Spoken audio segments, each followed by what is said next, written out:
खास मुलाकात में आपका स्वागत है। आज हमारे साथ हैं एक ऐसे film maker who is a noted director, producer, script writer और कहीं ना कहीं एक एक्टर भी। He is known for making social political films. Winner of many national awards, please welcome none other than mister Prakash Jha. Prakash ji, हमारे शो पे आपका बहुत बहुत स्वागत है। Thank you Kavita. हमेशा मुझे ईटीवी पर आने की ललच रहती है और आज आपसे बात करके बड़ी खुशी हो रही है। सर, आज हम बात करेंगे आपकी आने वाली फिल्म जय गंगाजल की। गंगाजल के करीबन 12-13 साल बाद आप आए हैं इस फिल्म को लेकर, जय गंगाजल। तो एक कंफ्यूजन सी स्थिति है, is it a sequel of Gangaajal या फिर एक सेपरेट स्टोरी है? बिल्कुल सेपरेट स्टोरी है, क्योंकि गंगाजल के ना ही तो पात्र हम आगे बढ़ा रहे हैं, ना ही उस कहानी को आगे बढ़ा रहे हैं। उस कहानी से इस कहानी का कोई लेना देना नहीं है। सिर्फ एकमात्र जो सिमिलैरिटी है वो ये है कि वो भी समाज और पुलिस के संबंधों को लेकर के बनी थी फिल्म, और आज ये 12-13 वर्षों में देश में किस तरह के परिवर्तन हुए हैं और इस परिवर्तन में समाज और पुलिस का क्या संबंध क्या है, उसके ऊपर है जय गंगाजल। और इसमें मुख्य किरदार जो है वो एक फीमेल आईपीएस ऑफिसर का है जो प्रियंका चोपड़ा निभा रही हैं, और उनके साथ बहुत सारे और अच्छे कलाकार हैं। तो sir, why did you choose the name जय गंगाजल? क्योंकि गंगाजल से आपको अटैच किया गया है और उसके बाद जय गंगाजल, तो कहीं ना कहीं ये फीलिंग सबके दिल में थी कि ये सीक्वल है। Why didn't you take some other name for the film? जो कॉनोटेशन है गंगाजल का, वो कॉनोटेशन क्या होता है? वो कॉनोटेशन होता है कि पवित्र। तो वो कॉनोटेशन यहां भी है कि समाज को विकृतियों से कैसे पवित्र किया जाए। जब न्याय नहीं मिलता लोगों को कानून और व्यवस्था के रास्ते, तो कहीं ना कहीं एक कहते हैं कि मॉब जस्टिस की सेंटिमेंट जो है वो आ जाती है समाज में, जो सही नहीं होती है। उन्माद में कोई भी काम सही तरह से नहीं होता है, लेकिन वो पॉपुलर हो जाता है। वो अक्सर होता रहता है, तब भी हुआ था और अब भी हुआ है, कि किस तरह से इसको सिस्टम को ठीक कर दिया जाए। इस वजह से वो कॉनोटेशन जो है वो मौजूद है, और वही जैसे मैंने कहा कि सिमिलैरिटी उतनी ही है। तो ये भी जय गंगाजल है।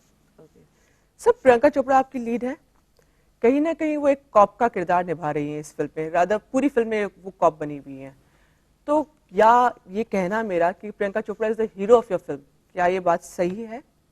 बिल्कुल है। वो हीरो हर तरह से उनको माना जाए, क्योंकि ऐसे मेल हीरो का किरदार किसी का है नहीं हमारी फिल्म के अंदर। लेकिन हीरोइज्म जिसको कहनी जाए, वो प्रियंका चोपड़ा के कैरेक्टर में है, वो एक पुलिस वाले के कैरेक्टर में है, वो वर्दी के कैरेक्टर में है। और चूंकि प्रियंका चोपड़ा ने वर्दी धारण की है, और वो अपना मंतव्य पहले दृश्य से ही साफ कर देती हैं। सर, आपकी फिल्मों में देखा गया है कि काफी स्ट्रॉन्ग वर्ड्स यूज किए जाते हैं, थोड़ी अब्यूजिव लैंग्वेज भी होती है जहाँ पे एक पुलिस का किरदार निभा रही है। तो जहाँ पे एक फीमेल कॉप है, वहाँ पे क्या चांसेस है कि वहाँ पे उनकी जो फेमिनिटी है वो कहीं ना कहीं लूज हुई है या नहीं? एक बार भी नहीं। ये हम लोगों ने निर्णय लिया था कि वर्दी पहन के भी और व्यवस्थित होकर के भी और अग्रेसिव होकर के भी अपनी फेमिनिटी वो नहीं छोड़ेंगी। और फेमिनिटी नहीं है मेरी फिल्म में, जो आप जिस चीज की बात कर रही हैं कि अब्यूजिव लैंग्वेज, अब जो आम हार्टलैंड की जमीन की जो भाषा है, जहां हम ऐसे वैसे शब्द हैं जैसे साला शब्द हुआ या कुछ इस तरह का बात में जो इस्तेमाल करते हैं, कैजुअल लैंग्वेज, वैसी कैजुअल लैंग्वेज होती है, वही हमारे फिल्म में इस्तेमाल होता है। कोई अगर कभी बहुत ही ज्यादा अब्यूसिव वर्ड इस्तेमाल होता है तो उसको ग्लोरीफाई नहीं करता हूं मैं कभी भी। वो एक विलेन किसी कॉन्टेक्स्ट में बोलेगा और उसको फल भी मिलेगा। मैं कभी इस चीज को ग्लोरीफाई नहीं करता हूं कि खराब लैंग्वेज या इन चीजों को, या किसी भी, कभी भी आप हमारी फिल्म में देखें, हमारी फिल्म में जरूर रहता है कि अपहरण होते हैं, आरक्षण होते हैं, मतलब हाँ, और रेप के संकेत होते हैं, लेकिन कभी भी ग्राफिक सेक्स या ग्राफिक वायलेंस मैं कभी भी अपने फिल्म में नहीं दिखाता हूं। वो जानबूझ करके एक जिम्मेवारी है समाज की तरफ कि जो 15 वर्ष के, 16 वर्ष के, 14 वर्ष के जो बच्चे हैं जो बढ़ रहे हैं, उनका समाज से इंट्रोडक्शन भी होना चाहिए कि हम किस तरह के समाज में रह रहे हैं, किस तरह की व्यवस्था यहाँ है, वो भाषा, उस संस्कृति, उस समाज की रचना को भी समझें। और चूंकि इस तरह की चीज ना दिखानी चाहिए जिससे कि उनका डैमेज हो, वो ग्राफिक सेक्सुअलिटी या ग्राफिक वायलेंस, वो कभी भी मैं नहीं दिखाता हूँ। सर अभी फिलहाल ही न्यूज़ है, 1-2 दिन पुरानी न्यूज़ है कि आपकी फिल्म को ए सर्टिफिकेट दिया गया था। देन उसके बाद आपने कुछ सीन्स काटे हैं उसमें से, जो लैंग्वेज है उसे मेलो डाउन किया है। ये बिल्कुल गलत और भ्रम यूए सर्टिफिकेट मिला है। जी नहीं, कोई यूए सर्टिफिकेट नहीं मिला। ये बिल्कुल भ्रमित करने वाली खबर है। हमारी फिल्म को एग्जामिनिंग कमेटी ने, जो आमतौर पर देख करके सर्टिफिकेशन देती है, देखने के बाद में कोई निर्णय नहीं लिया। मुझे बताया गया कि एग्जामिनिंग कमेटी के 2 मेंबर्स जो हैं वो एक्सट्रीम कट्स और ए की बात कर रहे हैं, और 2 मेंबर्स जो हैं वो कह रहे हैं कि नहीं साहब, इसको U A with minor cuts दिया जाए। तो इतने विचार अलग थे कि मामला जो है वो सेंसर बोर्ड के चेयरमैन के पास गया, तो उन्होंने मुझसे कहा कि मैं इसको रिवाइजिंग कमेटी में भेज रहा हूं। आपका अधिकार है, आप भेजिए इसको। तो जो दूसरी कमेटी होती है वो रिवाइजिंग कमेटी होती है, इसमें 10 मेंबर बैठते हैं और उसमें बोर्ड के एक कोई व्यक्ति होते हैं, वो उसकी हेड होते हैं, प्रिसाइड करते हैं। तो उसको प्रिसाइड करने के लिए प्रहलाद नीलानी साहब, जो सेंसर बोर्ड के चीफ हैं, वो खुद ही आ गए थे। फिल्म देखने के बाद इस कमेटी ने मुझे जब अंदर बुलाया तो कमेटी ने मुझे, बहुत सारे मेंबर से उन्होंने तारीफ भी की कि अपनी बहुत ही सेंसिटिव सब्जेक्ट पर बहुत अच्छी फिल्म बनाई है, और इस फिल्म को हम लोग टच नहीं करना चाहते, इसको जो भाषा और जो चीज़ जहाँ जैसे इस्तेमाल हुई है उसको वैसे ही हम पास कर देना चाहते हैं, लेकिन इसको ए सर्टिफिकेट देने की बात हो रही है। मैंने उनका शुक्रिया अदा किया। मैंने कहा बड़ी अच्छी बात है कि आप लोगों को फिल्म अच्छी लगी और आप समझते हैं कि ये एक महत्वपूर्ण समाज के लिए फिल्म है, तो इसको ए क्यों दे रहे हैं आप? जो 14, 15, 16 साल के बच्चे हैं उनको तो आपको वंचित नहीं करना चाहिए, उनके लिए खास ये देखने की चीज, तो मुझे यूए सर्टिफिकेट चाहिए। तो नीलानी साहब ने मुझसे कहा कि यूए तो मैं दे ही नहीं सकता हूं, इसको कस वर्ड्स इसमें यूज किए हुए हैं। हमने कहा आप बताएं मुझे क्या है, ऐसा कोई आपत्तिजनक चीज है, कोई ग्राफिक सेक्स है, वायलेंस है, इस तरह की चीज है तो मैं आपके साथ बात करूंगा, आप बोलेंगे तो मैं उसको रिड्यूस कर दूंगा, लेकिन मुझे यूए ही चाहिए। तो बोले यूए तो मिल नहीं सकता, 50 कट होंगे इसमें। तो मैं हैरान रह गया। मैंने कहा 50 कट किस तरह के? मैंने तो पहले हमारी सारी फिल्में बनी है और उसमें इससे भी ज्यादा कठिन शब्द और इससे भी ज्यादा अब्यूसिव लैंग्वेज इस्तेमाल हुआ है, जो आमतौर पर बोलने की भाषा है, वो पास हुई है यूए में। तो उन्होंने कहा आप बाहर बैठिए, हम लोग निर्धारण करके बताते हैं। और उनकी जो लिस्ट आई है उस लिस्ट में है कि साला वर्ड जहां भी आ रहा है उसको निकाल दीजिए। तो मेरी समझ में नहीं आया। अभी एक ट्रेलर चल रहा है फिल्म का जिसमें 2 बार इस्तेमाल हुआ है मरेगा साला। अब मरेगा साला में साला निकाल दो। साला खड़ूस टाइटल है एक फिल्म की, वो पास हो गई है। तो ये किस तरह का मापदंड है कि हम बोलचाल की भाषा भी इस्तेमाल न कर सकें? और इसी तरह के ऐसे उसमें तुके बेतुके सजेशंस हैं जो मुझे लगा कि अगर ये होता है तो मेरी फिल्म का टेक्सचर, क्योंकि इस जमीन और मिट्टी और वहां की नीति और राजनीति को लेकर के हमारी फिल्म और वहां की भाषा को लेकर के हमारी फिल्म, अगर उसी के जरिए मैं ना बता सका तो क्या बताऊंगा? तो मैंने उनसे विनम्र निवेदन किया कि आप मुझे चिट्ठी दे दीजिए, मैं आगे ट्रिब्यूनल जाऊंगा।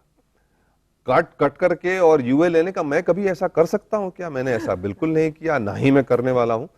इसकी लड़ाई अगर चलेगी तो अंत तक चलेगी। और मैं समाज से पूछना चाहूंगा कि अगर मैंने जिम्मेवारी के साथ काम आज तक नहीं किया है तो क्यों मेरी फिल्म गंगाजल आज 300 से भी अधिक बार जो है वो टेलीविजन पर आ चुकी है और आज तक कभी किसी ने कोई आपत्ति नहीं उठाई। सही बात है सर, हमारी बातचीत जारी रहेगी। लेते हैं एक छोटा सा ब्रेक।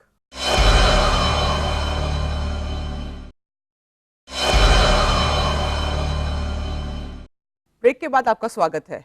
प्रकाश जी से हमारी बातें चल रही है। प्रकाश जी, एक चीज मैं आपसे पूछना चाहूंगी कि जय गंगा जल बनाते समय आपको ऐसा नहीं लगा कि आपने काफी लोगों के पेट पे लात मारी है? मैं आश्चर्यचकित इस वजह से हूं कि एक ही रोल मैंने किया है। नहीं सर, ये है आपकी सिनॉप्सिस मेरे पास। रोल की बात अलग है, पर जय गंगा जल, प्लीज ऑडियंसेस आप भी सुनिएगा।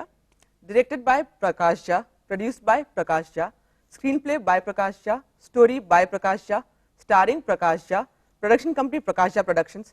तो it's a one man army, सारे लोगों का काम तो आप ही ने कर दिया। तो एक्टिंग को छोड़ करके बाकी तो हर काम मैं हमेशा करता रहा हूं। हाँ तो सर आप मौका ही नहीं दे रहे हैं किसी और को करने का। नहीं, ऐसा नहीं है, इसीलिए मैं कई साल लगाता हूं, ऐसा नहीं है।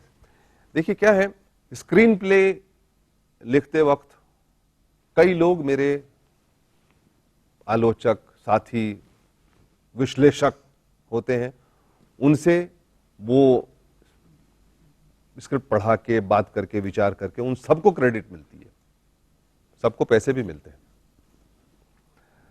उसी तरह से प्रोडक्शन प्लान में जरूर कर देता हूं, लेकिन प्रोडक्शन एग्जीक्यूट बहुत सारे लोग करते हैं और वो सब हमारे साथी हैं। उसी तरह से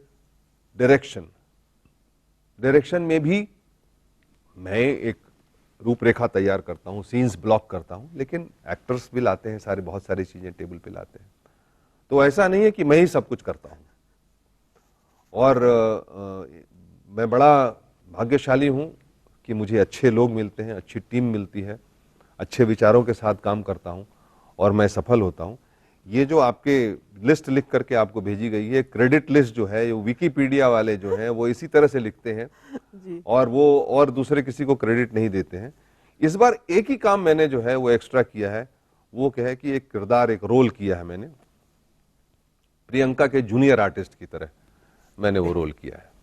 sir Priyanka is doing very well with Quantico जो चल रहा है, लेकिन उनकी जो बेसिक ट्रेनिंग है, मुझे ऐसा लगता है वो जय गंगाजल के शूटिंग के टाइम है। बिल्कुल सही बात है। क्रेडिट आप लेना चाहेंगे कि प्रियंका को जो ट्रेन किया है आपने? उसकी पूरी तरह से हमने उसकी क्रेडिट ली, हमने उसको, और प्रियंका ने खुद भी माना है इस बात को जी कि वो क्वांटिको में एफबीआई एजेंट का रोल करने जा रही थी और हमने उनको आईपीएस की ट्रेनिंग जो है ऑन द स्पॉट, मतलब वहां हैंड्स डाउन ट्रेनिंग जो है उनको रगड़ करके जो है वो भोपाल में आभा माथुर को दी। और जब वो पूरी तरह से ट्रेन हो गई तो उसका फायदा जो है वो हॉलीवुड वालों ने उठाया।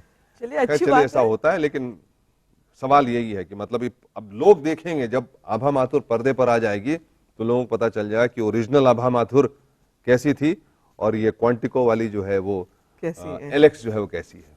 जी बहुत अच्छी बात है।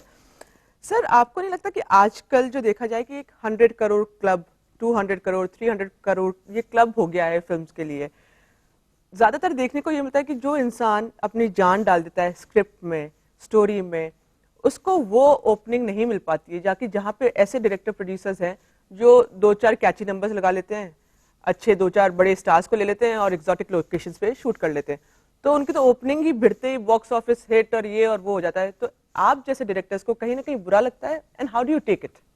बड़ा अच्छा प्रश्न किया आपने और आपके प्रश्न में ही आपका उत्तर है। देखिए, मैं हमेशा शुरू से यही मानता हूं कि दो ही कारण होते हैं फिल्म बनाने के, कि जब कोई और कुछ लोग मिलकर के, साथ मिलकर के कहें कि चलो यार कुछ पैसा बनाते हैं, और पैसा बनाने के लिए एक फिल्म बनाते हैं, बहुत अच्छी। तो फिल्म बनती है जी। और इस हिसाब से बनती है कि उसमें पैसा उसका हर चीज का वसूला जाए। और दूसरे तरह के लोग होते हैं जो कहते हैं यार एक कहानी कहते हैं, कुछ बात कहनी है और उसको कहने के लिए एक फिल्म बनाते हैं। तो उनका नजरिया जो होगा वो अलग होगा। तो आप जानती हैं और समझ सकती हैं कि मैं किस विचारधारा का आदमी हूं। जी हाँ। और मेरा हमेशा मानना यह रहता है कि जब आप अच्छी कहानी कहेंगे, जब आप अच्छे विचारों को लेकर के आएंगे और जब आप अच्छी तरह से उसको समावेशित करके लोगों के सामने मनोरंजक रूप से प्रस्तुत करेंगे, तो लोग देखेंगे भी, सराहेंगे भी।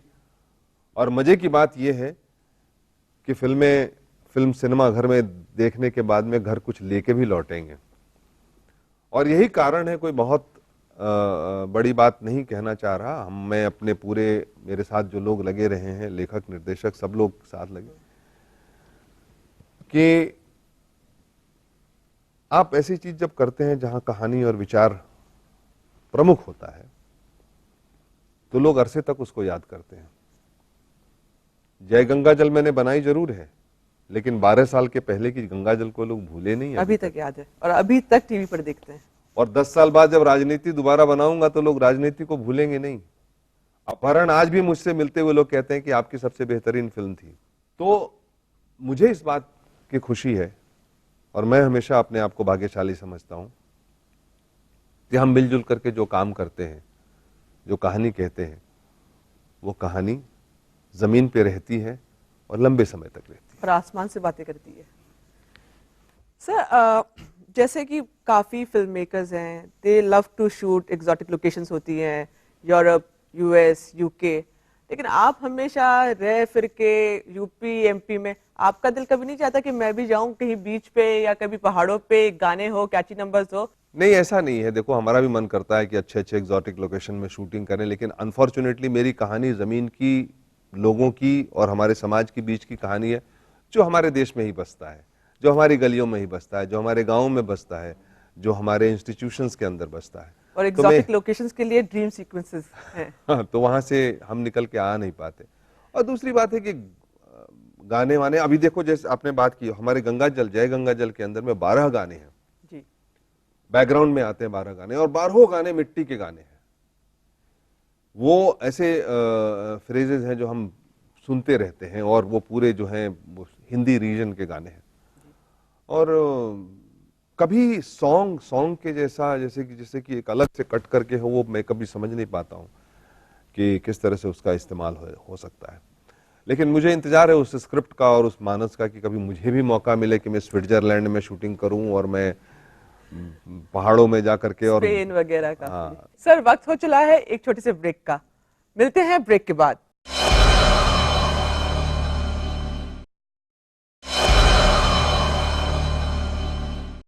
ब्रेक के बाद आपका स्वागत है। प्रकाश जी, हम बात कर रहे थे आपके बारे में, आपकी पर्सनल जिंदगी के बारे में। तो जहां तक मुझे पता है, प्रकाश जी एक वो आदमी है जो 300 रुपए लेके बॉम्बे आए थे। He wanted to be a painter.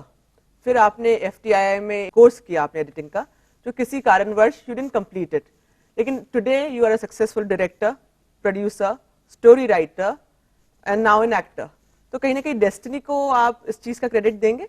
Are you happy with what has happened to you, आपकी लाइफ के साथ जो हुआ है? डेस्टिनी के साथ सबसे खूबसूरत चीज क्या है कविता, कि जब चीजें हो जाती हैं तो लोग कहते हैं कि डेस्टिनी ये थी। जब तक चीजें नहीं होती हैं तब तक लोग कहते हैं कि डेस्टिनी ये नहीं थी। पर सर, आप तो बनना पेंटर चाहते थे ना? नहीं, मैं आपको सिर्फ कहता हूँ, डेस्टिनी का कोई लेना देना नहीं हमारे जीवन से। जी। चीजें हो जाती हैं, चीजें नहीं होती। कई बार लोग प्रयास करते रहते हैं, ईमानदारी से, मेहनत से प्रयास करते रहते हैं, सफलता नहीं मिलती है।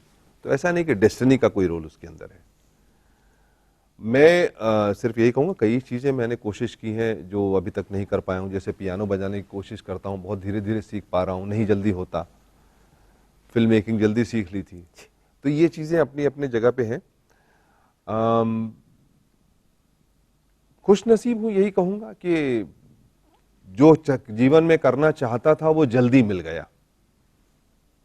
कम उम्र में, छोटी उम्र में ये समझ में आ गया कि यही करना है मुझे जिंदगी में। और उसके लिए और भी खुशनसीब हूं कि घर से मदद नहीं मिली तो अपोजिशन भी नहीं हुआ। वो बहुत बड़ी चीज होती है। बहुत बड़ी चीज होती है कि मेरे माँ बाप नहीं चाहते थे। हम बिहार में क्या है कि बिहार में अगर पढ़े लिखे घर का बच्चा हो और पब्लिक स्कूल में पढ़ता हो, जैसा कि मैं पढ़ता था सैनिक स्कूल में और दिल्ली यूनिवर्सिटी में, तो ऑटोमेटिकली लोगों की चाहत होती है कि ये तो आईएएस बन ही गया, आईपीएस बन जाएगा कम से कम, या आर्मी में चला जाएगा। आर्मी में, मैं आर्मी में था ही। ओके। हाँ, सैनिक स्कूल में ही था। तो नेशनल डिफेंस एकेडमी, मेरे जो बैचमेट्स हैं वो जनरल हो गए। तो ये तो लोगों की उम्मीद थी ही, लेकिन मैं सब कुछ छोड़ छाड़ करके और ट्रेन लेकर के मुंबई चला आया। कुछ अलग करने का हमेशा शुरू से रहा, कुछ अलग तरह की जिंदगी जीने का, कुछ रोज नया करने का, ये हमेशा से मन में ललच रही। और ईश्वर बड़ा मतलब दाता है कि वो आज भी मैं सुबह जब उठा तो मुझे लगा यार नींद अच्छी आई, आज जयपुर में बहुत मजा करूंगा, आज खूब कितना कुछ सीखने को मिलेगा, सीखूंगा, तो सुबह से लग गया अपना। तो ये एक चाहत है, ये एक ललच है, ये पूरा होता है और यही सबसे बड़ी बात है। Sir, you are considered to be a very serious film maker, but काफी कम लोग जानते हैं कि मुंगेरी लाल के हसीन सपने एक बड़ा फेमस कॉमेडी शो था, उसे आपने डायरेक्ट किया। तो वो प्रकाश झा जो इतनी कॉमेडी दे सकते थे, वो कहाँ गायब हो गए हैं? कहीं गायब नहीं हुए हैं। आपको लगा नहीं कि वही बैठे हुए हैं आपके सामने इतनी देर से? पर अभी फिल्मों में नहीं नजर आ रहे ना सर। पे हमारी फिल्मों में भी वैसे ही पात्र नजर आते हैं। आप ध्यान से देखिएगा, हमारी फिल्मों में ऐसे लोग डायलॉग बोलते हैं, ऐसे सिचुएशंस क्रिएट करते हैं कि आपको हंसी आएगी ही आएगी। तो वो ऐसी बात नहीं है कि छुपे, मतलब एक तरह की कॉमेडी जो होती है, जो स्लैपस्टिक कॉमेडी जिसको कहते हैं, या कुछ इस तरह की भाषा की कॉमेडी होती है, या जबरदस्ती हंसाने की कॉमेडी होती है, वो नहीं करता मैं। सर आपका एक एनजीओ भी है अनुभूति के नाम से, जी, जो बिहार में काम करता है, उसके बारे में प्लीज कुछ बताइए हमें। कुछ सालों पहले, कुछ 1987-88 में बहुत छोटे से रूप में हमने शुरू किया था। अनुभूति करके संस्था एक रजिस्टर की थी, और कला के क्षेत्र में हम काम करते थे, कला के क्षेत्र में शिक्षा देते थे, फिल्म एप्रिसिएशन हो, थिएटर हो, इस तरह के इन चीज़ों में हम लगे रहते थे। लेकिन धीरे धीरे आगे बढ़कर जब भी ज़रूरतें हुई, बढ़ने लगी, और कहीं पर स्वास्थ्य शिविर हेल्थ के रूप में, या कहीं बाढ़ आ गई, कहीं सुखाड़ आ गई, कहीं किसी बच्चे को स्कॉलरशिप की ज़रूरत पड़ी, अब जैसे अब चेन्नई में इस बार इतनी भयानक बाढ़ आई, काफी नुकसान हुआ, तो उसमें हम जो कर सकते थे अपने अनुभूति के जरिए हम करते। तो एक संस्था है जिसमें कुछ लोग जुड़े हुए हैं, और मैं पैसे इकट्ठा करता रहता हूं, और जहां जब जिसको जैसी मदद की जरूरत होती है वो करता रहता हूं। सर आपका जवाब हमें बहुत अच्छा लगा, आपसे बातें कर कर हमें बहुत बहुत मजा आया। आपकी आने वाली फिल्म जय गंगाजल के लिए हमारी पूरी टीम की तरफ से गुड लक। धन्यवाद आपका। ईटीवी से बात करके मुझे भी बहुत अच्छा लगा, और ईटीवी के सभी दर्शकों को नए साल 2016 की ढेरों शुभकामनाएं। Thank you very much sir. तो ये थे फिल्म मेकर प्रकाश झा, जिनसे करी हमने खूब सारी बातें। जल्द लौटेंगे एक नई हस्ती के साथ, तब तक ले goodbye and thank you.